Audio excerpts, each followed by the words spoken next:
Apocalipse capítulo 4, por bondade, se você quiser me acompanhar nessa leitura, vou tentar falar alguma coisa aqui. Apocalipse capítulo 4, verso 1 em diante, diz assim: depois dessas coisas, olhei e vi que estava uma porta aberta no céu. E a primeira voz que ouvi, como o som de trombeta falando comigo, disse: sobe para aqui, e te mostrarei as coisas que depois destas devem acontecer. Imediatamente fui arrebatado em espírito, e um trono estava posto no céu, e alguém assentado sobre o trono. E o que estava sentado era na aparência semelhante a uma pedra de jaspe e de sardônio, e ao redor do trono havia um arco-íris, semelhante na aparência a esmeralda.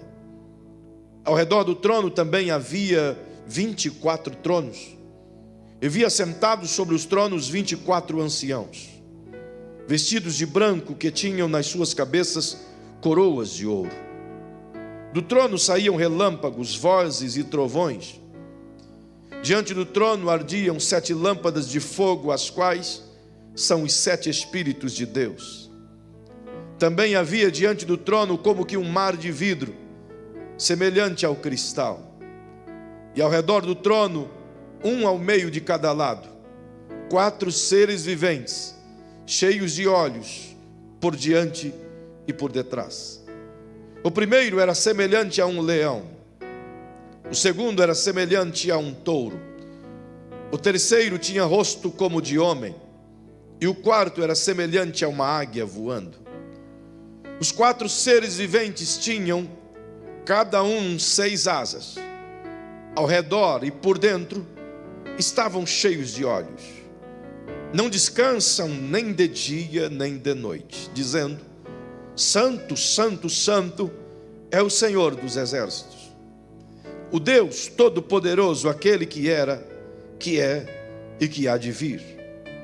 Quando os seres viventes davam glória, honra e ações de graça ao que estava sentado sobre o trono, ao que vive para todo sempre, os 24 anciãos prostravam-se diante do que estava sentado sobre o trono e adoravam ao que vive para todo sempre, e lançavam as suas coroas diante do trono, dizendo: digno és, Senhor nosso e Deus nosso, de receber a glória, a honra, o poder, pois tu criaste todas as coisas, e por tua vontade existem e foram criadas. Amém. Queridos, este livro para mim tem um significado muito especial. Não apenas pelo fato de ele ser o último livro da Bíblia, ou por tratar coisas que ainda irão acontecer, por ser um compêndio histórico e profético sem igual em todo o conteúdo da Bíblia Sagrada. Não somente por ele possuir revelações incríveis que demonstram a grandeza de Deus, a santidade e o juízo divino que virá sobre todas as pessoas que não creem no seu nome. Não somente pelo fato de o seu conteúdo nos promover um sentimento de temor e de entendimento de que estamos sendo, diante de todos os acontecimentos globais, cuidados por alguém que nunca perde o controle. Não somente por esse livro relatar as coisas que brevemente devem acontecer, mas muito especialmente por ele completar todo o conteúdo bíblico, por ele ser como que o remate final, como que a cereja do bolo, como que o fechamento de toda a Bíblia Sagrada. Até porque todo livro tem que ter um começo, meio e fim. E o livro do Apocalipse marca exatamente o fim de toda a narrativa de Deus para com o homem, completando, portanto, um ciclo de revelações e de palavras, das quais é suficientemente necessárias e capazes de nortear o ser humano em tudo aquilo que ele precisar, não necessitando, portanto, de nenhuma outra adição ou complemento, até porque o próprio livro do Apocalipse narra o que disse o Senhor, que ninguém deve acrescentar coisa alguma a este livro ou subtrair dele qualquer palavra. tendo este, se assim o fizer, o risco de ter o nome sido riscado do livro da vida e receber, portanto, em si o preço do seu erro. Perceba, portanto, que é por demais importante esse livro para a gente compreender como a Bíblia se desdobra. E até porque tudo termina nele, e tudo que está no Apocalipse está linkado com todos os outros livros da Bíblia. Dos 66 livros, você não vai encontrar nenhum deles que não possua conexão alguma com o livro do Apocalipse. É como se todas as linhas, todas as correntes procedentes de todos os livros terminassem em um ponto final, no chave, no livro do Apocalipse. Nele tem o começo e tem o fim de todas as coisas. Nele se liga o início, mas também se liga o fim. Se você buscar o início de todas as coisas, você vai ter que buscar no Gênesis. Mas para buscar o fim de todas as coisas, você tem que buscar no Apocalipse. Para você entender a origem de todas as coisas, você tem que ir ao Gênesis. Mas para você compreender a finalização dessas origens, você tem que ir no Apocalipse. Para você compreender como Deus formou o homem e o seu plano executado, você vai no Gênesis. Mas para você entender como Deus consertou o plano que o homem destruiu em si mesmo, você vai no Apocalipse. Portanto, ele entrelaça a Bíblia como um todo. No Gênesis você vê o início de todas as coisas. No Apocalipse você vê o fim de todas as coisas. No Gênesis você vê Deus elaborando uma terra perfeita como um jardim extraordinário, para que o homem pudesse nele habitar. Mas no Apocalipse você vê essa terra perfeita, esse jardim extraordinário, sendo substituído por um novo céu e uma nova terra. No Gênesis você vê Deus separando as terras e fazendo a porção seca, chamando terra, e a porção de água mares. Mas no Apocalipse você vê a Bíblia dizendo que o mar já não existe. No Gênesis você vê, portanto, Deus plantando todo tipo de hortaliça e de árvores frutíferas e deixando tudo belo para o homem. Mas no livro do Apocalipse você vê as pragas vindo do céu e consumindo toda a erva verde e destruindo todo o alimento que o homem possa necessitar. No livro de Gênesis você vai encontrar Deus arquitetando o seu plano e colocando em execução de o homem governar a terra para si, fazendo com quanto a terra seja a extensão do seu reino. Mas no livro do Apocalipse você vê esse reino humano totalmente reabilitado para que a glória de Deus venha habitar diante da falha de Adão e Eva. No livro de Gênesis você vê Deus separando um ambiente de comunhão para que o homem desfrute durante um tempo, visto que Deus vem na viração do dia e com eles estabelece um diálogo. Mas no Apocalipse você vê um novo jardim sendo montado, porém Deus não fica apenas por um tempo, ele é permanentemente unido ao homem para toda a eternidade. No livro de Gênesis você vai ver o homem rompendo a aliança com Deus e sendo expulso desse jardim. Mas no livro do Apocalipse você vê o homem restaurado e sendo recebido por Deus de volta ao jardim da eternidade. No livro de Gênesis você vê o Satanás tendo a promessa de que um dia ele feriria o calcanhar da semente da mulher. Mas no livro do Apocalipse você vê essa semente se tornando o Cristo, esmagando a cabeça de Satanás, a antiga serpente, para sempre. Portanto, é nesse livro que você encontra todas as etapas finais para o entendimento da Bíblia Sagrada. Logo, temos grandes revelações que não é possível relatar todas a você aqui esta noite. Mas vale dizer que João, quando escreve esse livro, ele não faz totalmente na ilha de Patmos. Ele recebe a revelação nessa ilha. E todo o conteúdo que ele recebe do Senhor vem de uma forma extraordinária. Até porque ele recebeu de uma forma extraordinária. Quando ele recebe essas revelações apocalípticas, ele já está no final de sua vida. E por sinal, o último apóstolo e o único que morreu, como diz lá no Paraná, de morte morrida, de velhice.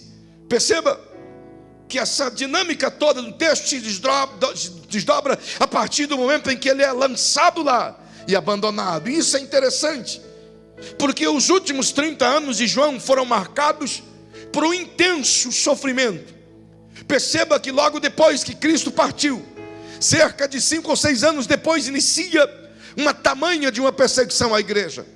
E essa perseguição ela vai crescendo, crescendo, crescendo, até chegar aos limites de as pessoas crentes em Jerusalém ter que serem dispersas e fugirem para muitos lugares. E à medida que fugiam, o evangelho ia sendo pregado. Nos anos de Cláudio, imperador romano, que foi de 41 a 54 depois de Cristo, essa perseguição foi gradualmente subindo, aumentando, crescendo, sendo cada vez mais destrutiva. Mas é quando Cláudio morre e que assume o reinado com 17 anos, um moço chamado Nero, filho de Cláudio, é que a perseguição de fato ganha os requintes de toda a crueldade que se vê nos livros históricos. Nero se transformou no pior anticristo de todos os tempos, até então, mediante aquele que há de vir. Perceba que durante o período do reinado de Nero, ele assegura que cada cristão deva ser destruído. Cada cristão encontrado tem uma sentença de morte decretada. Historiadores dizem que Nero elaborou um grande caderno, escrevendo como deveria ser o martírio de várias formas, como deveria ser lançado aos leões, como deveria ser queimado vivo, como deveria iluminar o céu de Roma, como deveria ser decapitado, como deveria ser torturado. Ele fez um manual de tortura romana. Esses mesmos historiadores, como Joséfo, como Eusébio, como Tácito, afirma que nesse período Nero estabeleceu mecanismos de busca e perseguição a qualquer pessoa que citasse que era cristão. O seu ápice de perseguição se deu quando Roma é incendiada em julho de 64 depois de Cristo. Diz-nos a história que Nero mandou incendiar Roma, e ele era muito louco, realmente muito tapadão. Ele se vestiu de ator, com bobs, com coisas no cabelo, e pegou sua lira e subiu no alto de uma torre que, se eu não me engano, se chama Messena. E lá ele começou a tanger a lira e fazer de conta que ele era um artista, enquanto ele via ao longe Roma sendo devorada pelo fogo que durou nada menos do que 7 noites. Aliás, 7 dias e 6 noites. E diz a história que durante esse período, de 17 de julho a 24 de julho de 64, 10 dos 14 bairros romanos foram dizimados, e centenas de milhares de pessoas mortas pelo fogo. E curiosamente, os 4 bairros que sobraram eram os bairros que moravam alguns africanos, judeus e cristãos. Então Nero se aproveitou disso e acusou eles de serem os que atearam fogo em Roma. E com esse álibi ele se utilizou dos maiores suplícios para matar as pessoas que seguiam a Jesus. Nesses dias que sucederam 10 anos depois, ou seguidos 10 anos, ele foi o protagonista de iluminar os céus de Roma. Em uma noite só, fincou 3.000 estacas e amarrou 3.000 crentes nessas estacas, e os vestiu de peles de ovelhas, e o encandeceu de óleo, encharcou de óleo, e acendeu fogo, estando eles vivos. E Roma inteira foi iluminada com o corpo de cristãos, homens e mulheres e crianças, sendo queimados vivos. Mas conta-nos Tácito que aquilo irritou tanto a Nero, que enfureceu mais ainda, porque o barulho das chamas era menor do que o barulho dos cânticos que ecoavam das estacas em chamas. As pessoas cantavam: Maranata, vem Senhor Jesus, enquanto eram chamuscadas pelo fogo. Imagine. Isso levou a promover o maior morticínio daquela época.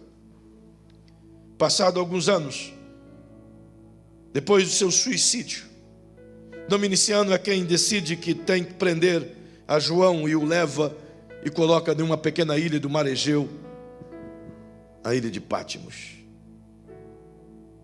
Perceba que João passou desde os dias em que Jesus ascendeu aos céus.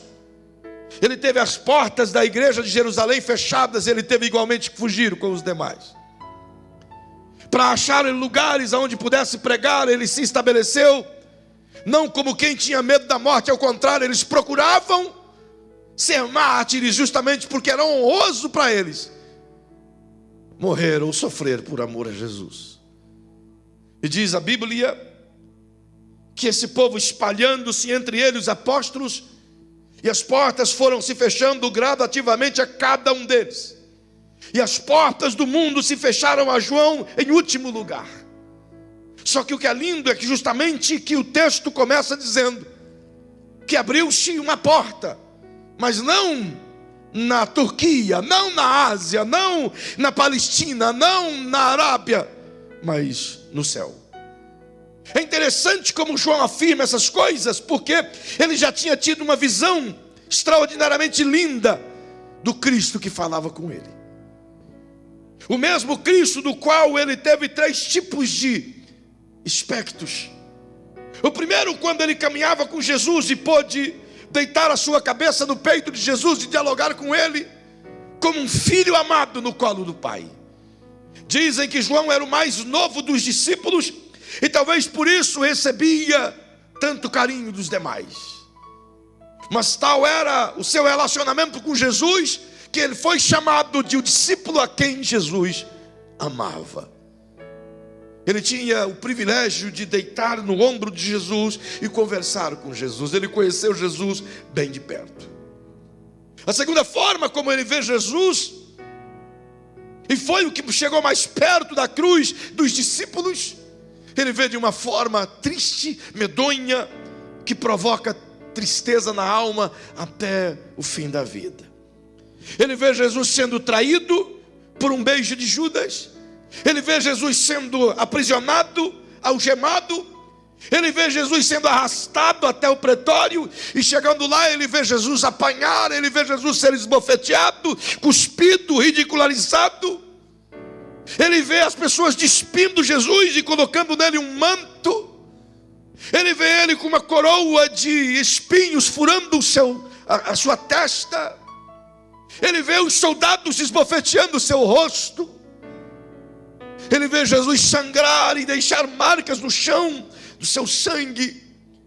Ele viu Jesus apanhar 40 chicotadas, menos uma, 39 varadas e 39 azorragues nas costas que dilaceraram todo o corpo de Jesus. Ele viu Jesus em fiapos de carne humana. Por fim, ele é quem está junto à cruz de Cristo, abraçado à mãe de Jesus, e Isabel, ele está lá, olhando Jesus na cruz, e recebe de Jesus o encargo de receber sua mãe em sua casa, e cuidar dela. A última visão, portanto, que João tem, é do Cristo ressuscitado, com vestes resplandecentes, subindo aos céus, em Atos 1:11. Mas agora em Apocalipse 1, a Bíblia diz que ele vê Jesus de novo, mas diferentemente de todas as outras vezes, ele vê Jesus revestido de uma autoridade inimaginável. Ele vê Jesus vestido de um vestido cintilante, branco, glorioso, com um cinto dourado no peito, seus pés reluzentes, os seus olhos brilhando como chama de fogo, e a sua boca é uma espada afiada, que de 2 gumes, como que uma palavra cortante. Ele fala com uma voz de muitas águas. Ele vê agora um Cristo restabelecido, como ele sempre foi, Senhor dos céus. Depois que ele tem essa visão, Jesus lhe confere algumas coisas acerca das 7 igrejas. E por fim agora, quando ele recebe todo esse conteúdo histórico e profético, que era um chamamento ao arrependimento àquelas pessoas, o Senhor dá a João o convite que toda pessoa gostaria de ter. Convida João para subir aos céus. Estando vivo, Jesus convida João para ir na sua sala, na sala do trono. Apenas 2 outras pessoas teve esse privilégio de ver o que João viu, de conhecer o que João conheceu. A diferença é que João conheceu isso com riquezas de detalhes. A primeira pessoa que viu o que João viu é Isaías, lá no capítulo 6 do seu livro. Ele viu o Senhor assentado em um alto e sublime trono, e a sua glória enchia o templo. Diz Isaías em outras versões que os vestidos do Senhor enchiam o templo. Então eu fico imaginando a visão de Isaías, Deus assentado em um trono e o seu vestido grande. E por que ele tem essa visão de um vestido grande? Justamente porque ele profetizava em um tempo de reis e de conquistas. E a mensagem de Isaías vem para apresentar a chegada de um rei que não pode ser conquistado, a saber, o eterno filho de Jessé. Perceba que esses vestidos representam a nós uma ideia de um rei que só teve vitórias. Nos dias de Isaías, uma tradição antiga afirma, inclusive algumas pedras hierógrafas que afirmam isso, que para cada reino conquistado, o rei que o conquistou tirava um pedaço do manto real do reino conquistado e era adicionado, costurado a um manto especial, do qual ia aumentando o tamanho à medida que os reinos iam sendo conquistados.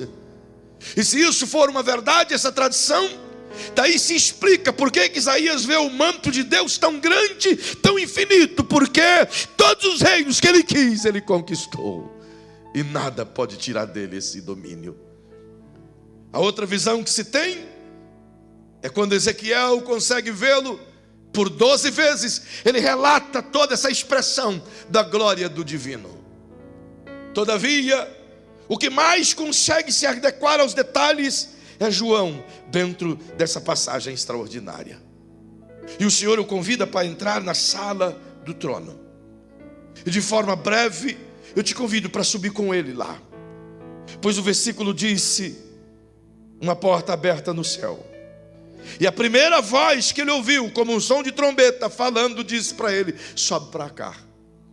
Essa voz que o autoriza subir aos céus é como se fosse uma mão estendida que o trazia até a sala do Eterno.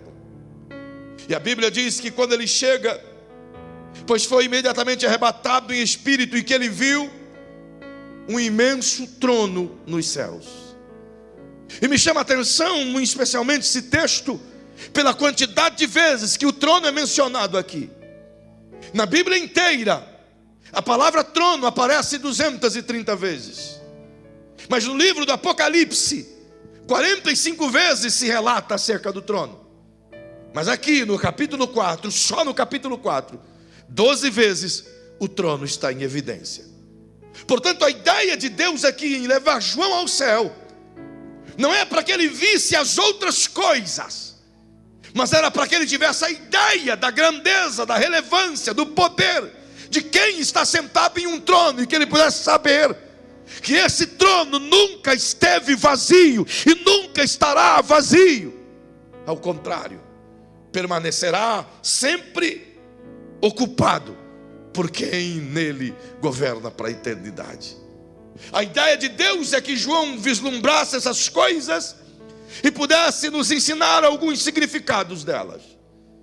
Perceba que esse trono visto no céu, João não tem a ousadia de falar como falou Isaías.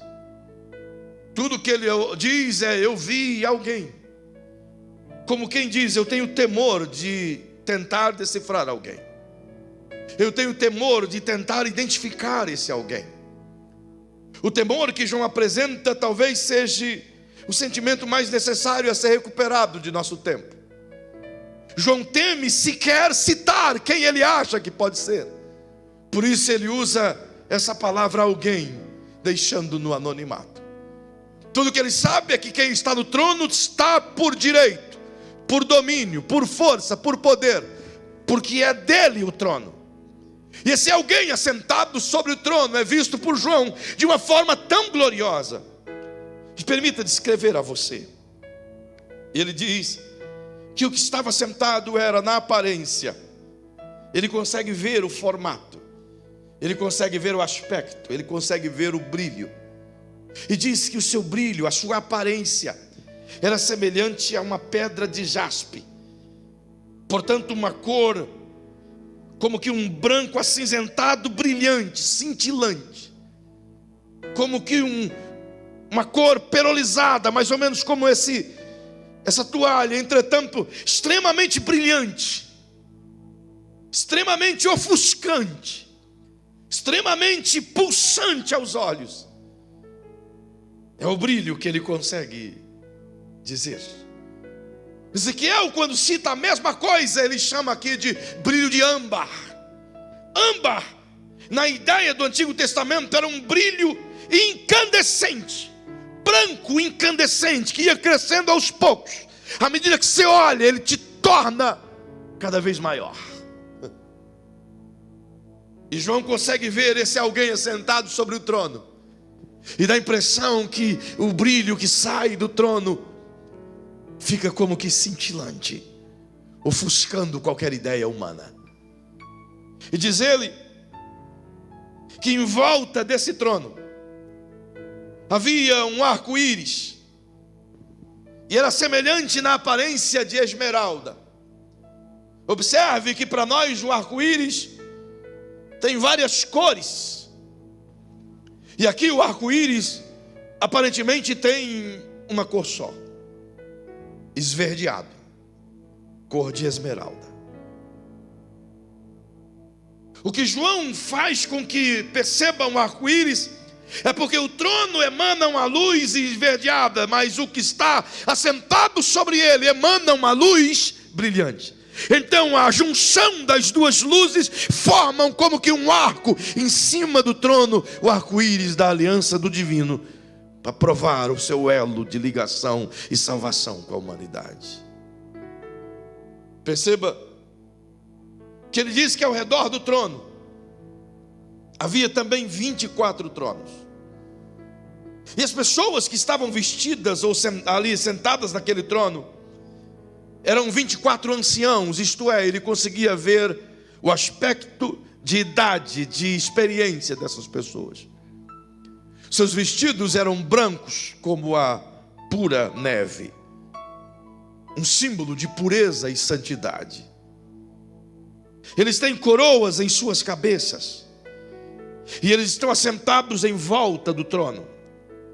Teologicamente, esses 24 anciãos simbolizam os 12 patriarcas do povo de Israel, bem como os 12 apóstolos da igreja de Deus, na ideia de que toda a centralidade de governo que Deus deu ao homem tem que passar pelo crivo de justiça e de santidade, na ideia de que todo governo que Deus estabeleceu por meio do homem precisa ser firmado em justiça e equidade, de modo que toda autoridade divina dada por Deus, que não se baliza sobre justiça e santidade ou equidade, quem há de julgá-la é o próprio Deus.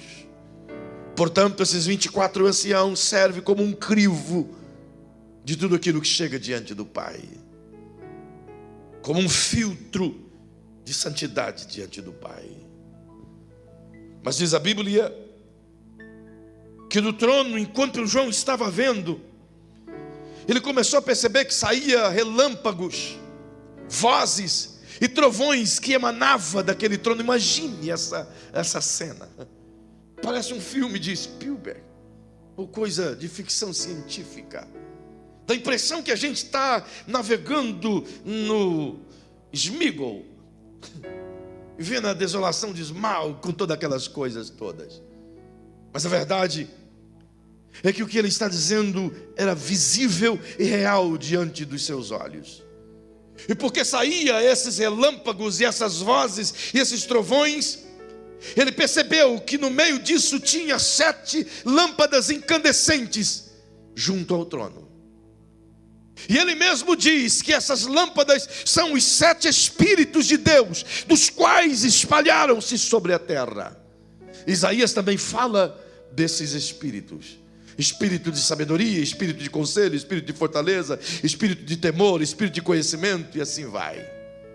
Perceba que ele diz que também havia diante do trono como que um mar de vidro, o piso da sala de Deus. O que ele está descrevendo é a mobília do ambiente do qual o Senhor convidou para entrar. E ele diz: na sala de Deus é um lugar extremamente luminoso, onde Deus se assenta, emana a luz que traz o ambiente. E o piso de Deus é tão limpo, é tão brilhante, é tão puro, que parece um mar de vidro. Interessante que Daniel, quando teve essa mesma visão, mas do trono, e ele chamou de ancião de dias, lá no capítulo 7 do seu livro, ele diz que do trono de Deus, que ficava num alto, e ele olhava de baixo para cima, tal qual João, ele olha de baixo e ele vê o trono acima, exaltado. E Daniel diz que do alto do trono de Deus emanava um rio de fogo, e que quando esse rio caía no chão, ele se transformava num mar de vidro e de cristal. Uau, que coisa!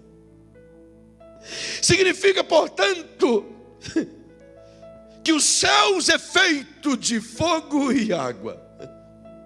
Talvez seja por isso que a palavra céus, que você encontra no Gênesis, é a primeira vez que ela é citada.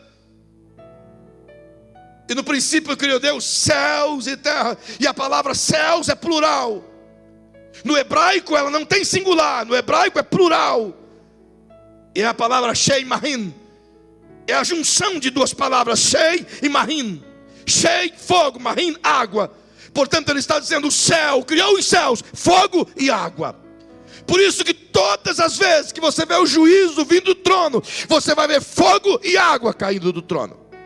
Todas as vezes que Deus pune a terra, Ele utiliza fogo e água para punir a terra, porque os céus são compostos dessas coisas. E João vê esse piso brilhante, tão brilhante que uma névoa sobe desse piso, como que esse negocinho que glitter, como que cheio de glitter, sabe? Brilhante, ofuscante. Uau! O que denuncia isso? Que o trono de Deus é revestido de santidade, pureza e transparência e verdade. Tudo que envolve Deus precisa de verdade, de pureza, de transparência, de santidade. O que João consegue vislumbrar denuncia que tipo de culto deve se oferecer.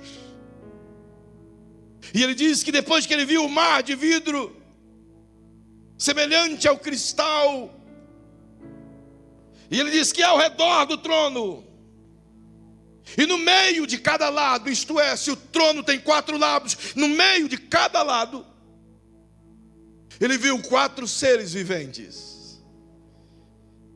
E esses seres são extraordinários.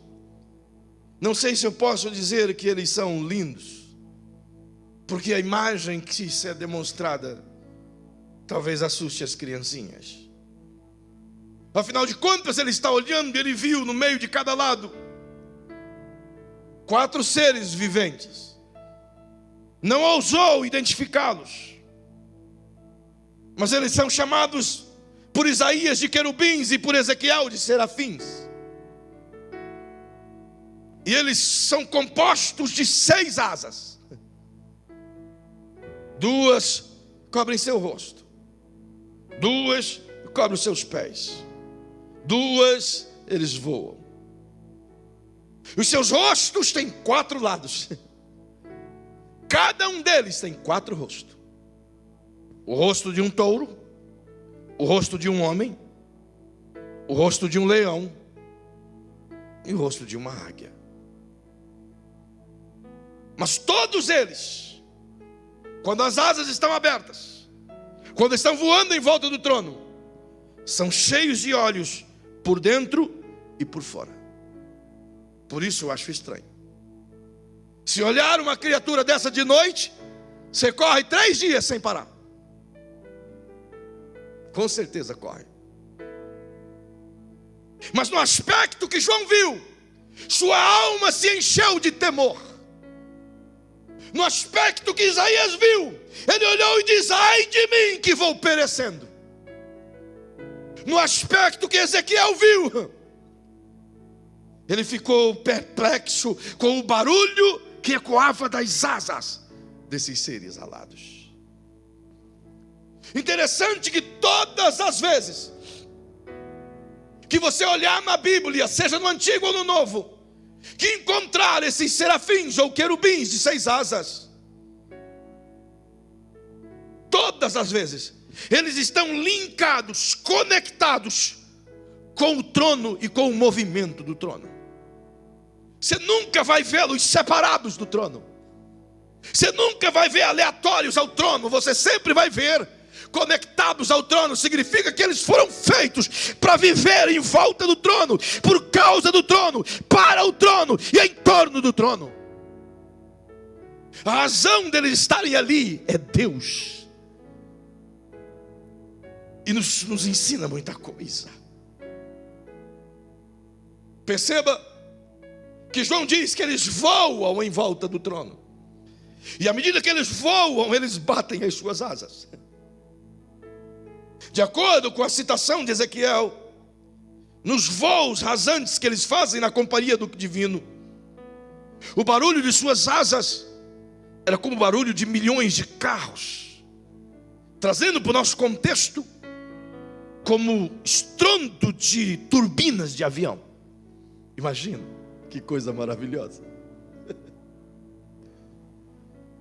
E diz a Bíblia que eles voam em volta do trono. Perceba que em todos os lados do trono eles estão, mas estão circulando em volta do trono, voando em volta do trono. E eles não voam em uma só forma. Eles voam também circulando em volta do trono. Do mesmo jeito em que a terra tem a rotação e a translação, eles também giram em torno do trono, em um movimento de rotação e translação. E cada vez que eles estão em translação ou em rotação, circulando em volta do trono, um rosto sempre está olhando para o trono. Nunca fica de costas para o trono. Sempre tem um rosto olhando para o trono. O movimento das asas, na conjuntura dos 3 profetas explicando esse conteúdo, à medida que as asas se movimentam, saindo dos pés e se levantando, e as que estão no rosto indo para os pés, e as que estão nas costas cobrindo os pés, cada uma delas em seu movimento, à medida que se abre, os olhos também se abrem. E quando eles estão com as asas abertas, os seus olhos captam tudo que o trono emana. Os seus olhos veem tudo que o seu trono emana. Então, com os olhos abertos, eles vislumbram alguém assentado no trono. E quando vislumbram, suas bocas ecoam e dizem o que vê. Por isso o hino está composto para a eternidade. Eles só cantam aquilo que vem no trono. Por isso ecoam dizendo: Santo, Santo, Santo, Santo. É como se tampasse os olhos, abrisse. Uau, é santo. Imagine que coisa linda. Cada olho que se abre ecoa dentro de si: o que está no trono é santo. O que está no trono é santo. O que está no trono é santo. O que está no trono é santo. E quando essas vozes se coadunam com o barulho das asas, diz-nos o texto que os 24 anciãos que estão em volta do trono, embaixo, enquanto que eles sobrevoam o trono acima, e aquele barulho deles ecoa nos 24 anciãos, eles fazem esse processo, eles se levantam, tiram as coroas de sua cabeça, eles se prostram, adoram e lançam as coroas dos pés daquele que está sentado sobre o trono, e cantam a ele glória para todo sempre. Uau! Por que fazem isso? Se eles representam Israel, se eles representam uma igreja em um tom de santidade e pureza, a função deles descrita aqui é prostrar, adorar, reconhecer.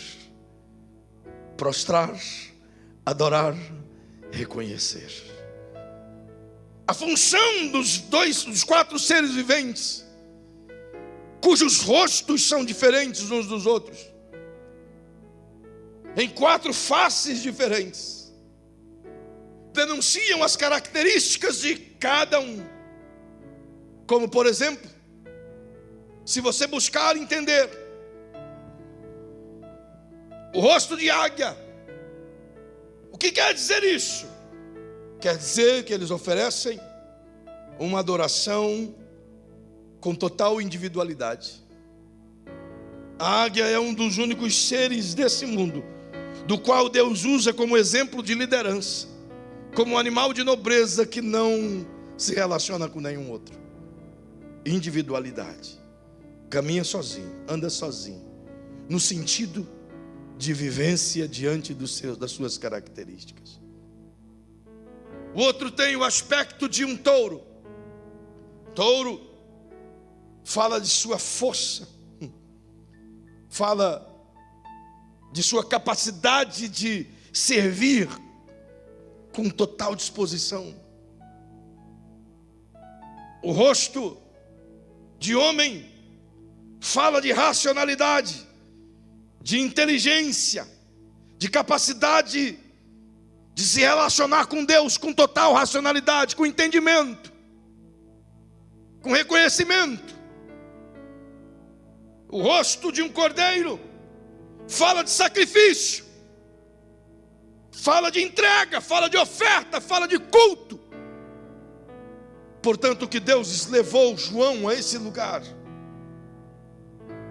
era para que o João pudesse vislumbrar ao menos qual é o tipo de comportamento que precisa ter aquele que se aproxima do divino. E talvez nos dias que nós estamos vivendo, dias de pandemia, seja mais do que nunca estarmos cientes de como devemos nos aproximar de Deus. Diga-se de passagem que ao mesmo tempo que estamos vendo o mundo inteiro em uma loucura, um medo, em uma opressão, em uma angústia sem fim, nos meus 45 anos de vida eu nunca vi nada igual assim. Nunca vi nada tão compenetrado no mundo inteiro, dentro das mesmas circunstâncias. O vírus que o mundo enfrenta hoje colocou no páreo de igual para igual, rico e pobre, grande e pequeno, negro e branco, tudo igual, não tem para ninguém, todo mundo sofre igual. Isso deixa o mundo angustiado, porque o mundo sempre teve as diferenças. O pobre que se lasca, o rico sempre tem um jeito de escapar. Mas agora não. O rico está se lascando igual o pobre, e vai se lascar mais também. Perceba, nenhum mundo tão caótico, nenhum mundo tão cruel, nenhum mundo medroso. John Stott diz que num mundo cheio de temor e medo, é necessário que se levante uma igreja corajosa. Nenhum mundo cheio de trevas, de angústias, de opressões, é necessário que se levante uma igreja cheia de luz, cheia de brilho. Nenhum mundo corrupto e infame, é necessário que se levante uma igreja santa, pura, imaculada, incorruptível. Nenhum mundo carregado de pandemias de pecados, é necessário que se levante uma igreja isenta da corrupção humana. E essa igreja da qual precisa se levantar, ela jamais conseguirá isso por si mesma. A primeira coisa que ela tem que reconstruir dentro dela é a certeza absoluta de que acima de todos tem um Deus poderoso, justo no trono. Poderoso, justo, santo, mas que exige respeito, justiça e santidade. A igreja precisa acordar e entender que quem está no trono não é você, não é um menino, não é um coitadinho, não é o Cristo vituperado pelas dores. É um Deus que controla tudo e que tem o governo em suas mãos, cujos céus e a terra fogem diante dele. Esse mesmo que está no trono no capítulo 4 aparece assentado no trono no capítulo 21. Mas ali, assentado em um grande trono branco, a Bíblia diz que fugiram dele céus e terra, e não se achou lugar para eles. Talvez a única coisa que eu consiga lhe falar essa noite, dentre muitas, é que se tem uma coisa que a gente tem que fazer, é voltarmos a ter a consciência de que não servimos um Deus qualquer. É voltarmos a ter a consciência de que o Deus do qual servimos exige santidade, exige conserto, exige arrependimento, exige largar o pecado, exige uma vida reta. O Deus que a gente serve não é tolerante para com o pecado, não comunga com a imundícia, não tolera o divórcio, não ama a prostituição, não tolera a maldade humana. O Deus que João viu é o Deus que vai julgar essa terra, é o Deus que vai colocar grandes e pequenos de joelhos diante dele. É como se a gente pudesse gritar: salve-se quem puder, ou salve-se quem crer, porque ele continua sentado sobre o trono. E quer saber? Isso nunca vai mudar. Significa que eu posso me esconder em qualquer lugar desse universo, mas o Deus que está no trono me vê lá. Significa que eu posso tentar me desaparecer no meio da escuridão. Acho linda a expressão de Davi que diz no Salmo 139: a luz e a escuridão para ti é a mesma coisa. Então como me esconderei de ti da escuridão? O Deus que está no trono está convidando o mundo para ser pesado na balança e para ver se acha falta no seu peso. Talvez a palavra mene mene tekel facim seja mais atual para essa geração que estamos vivendo agora. Pesado foste na balança e foste achado em falta. Esse é o tempo que a gente tinha que estar com a boca do pó, clamando por misericórdia, e não usando as redes sociais para atacar uns aos outros. Esse é o tempo que deveríamos viver como igreja santa, pura, imaculada, enfrentando o inferno, mas gritando que Jesus é Senhor. Mas ao contrário, estamos sendo obrigados a submeter ao desejo dominante do anticristo. E vocês querem saber, e eu vou terminar aqui agora, se vocês quiserem já preparar, até porque o meu relógio já apitou.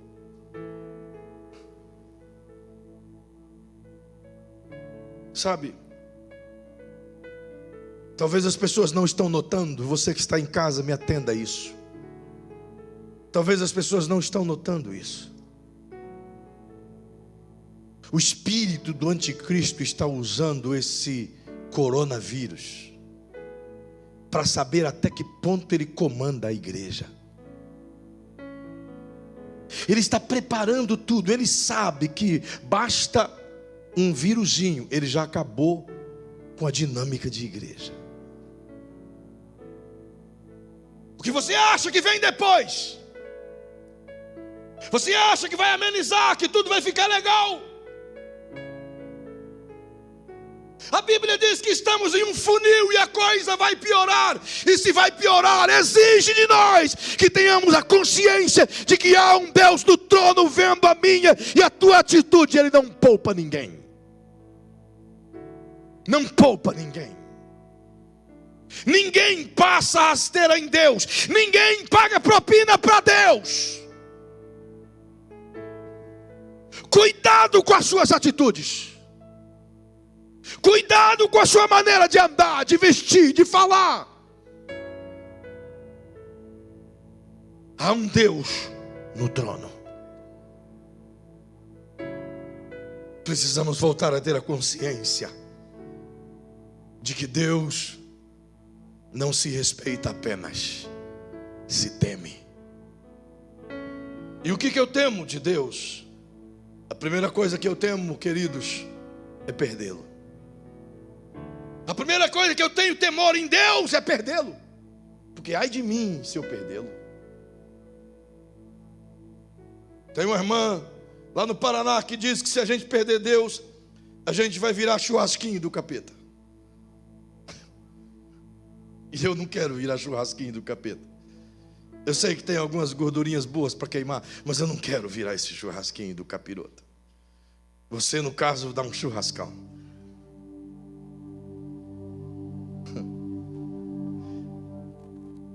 Esse é o tempo que a gente tem que tacar a boca no pó e dizer: misericórdia, Senhor, sonda-me e me conhece. É o tempo que eu preciso avaliar a minha vida todos os dias e ver onde eu estou errando. Isso é só o começo de uma série de mensagens que o Senhor me mandou entregar a essa igreja. Talvez muita gente vai desligar o celular ou a TV, mas eu preciso te entregar tudo. Precisamos voltar a essa ideia de que há um Deus no trono. E sabe, queridos, deixe-me dizer a você: Deus não te odeia, Ele te ama. Por Ele nos amar, Ele escreveu em Hebreus no capítulo 12: é porque nos ama que nos corrige, nos exorta, nos chacoalha, nos poda, nos prova. Talvez a gente não entendeu ainda o que esse vírus está causando, mas uma das coisas que ele está causando é a provação de nossa fé. É o tipo de relação que a gente tem com Deus. Que distância você está dele? Eu termino agora esse momento e estou só no primeiro tópico, para te dizer de maneira muito clara: o convite de Deus é: entra na sala do trono e tenha um vislumbre do Criador. Entra na sala do trono e veja Deus como Ele de fato é: amável, gentil, carinhoso, sensível, cortês, educado, elegante, um gentleman perfeito. Mas esse ser amável, justo, santo, lindo, glorioso, o único jeito de ter acesso a Ele é temendo o nome dEle e buscando em santidade. Por isso Cristo nos convidou a ser justos e nos justificou. Por isso eu termino essa noite dizendo: volte para a sala do trono. Pare de andar com os pés de Satanás. Pare de enganar o seu irmão. Pare de enganar a sua esposa. Pare de ficar com conversinhas no celular. Pare de esconder as coisas da sua família. Pare de beber escondido. Pare de fumar escondido. Pare de mexer com a mulher dos outros. Pare de roubar. Pare de mentir. Pare de adulterar. Pare com a pornografia pela internet. Pare com a imundícia humana. Pare. Reconhece que chegou ao limite e diga: Deus, eu sei que eu tenho que parar. Me ajude. O Deus que está no trono irá te socorrer. E não se esqueça, Ele está vendo tudo. Ele está vendo tudo. Ele está vendo tudo. Tudo.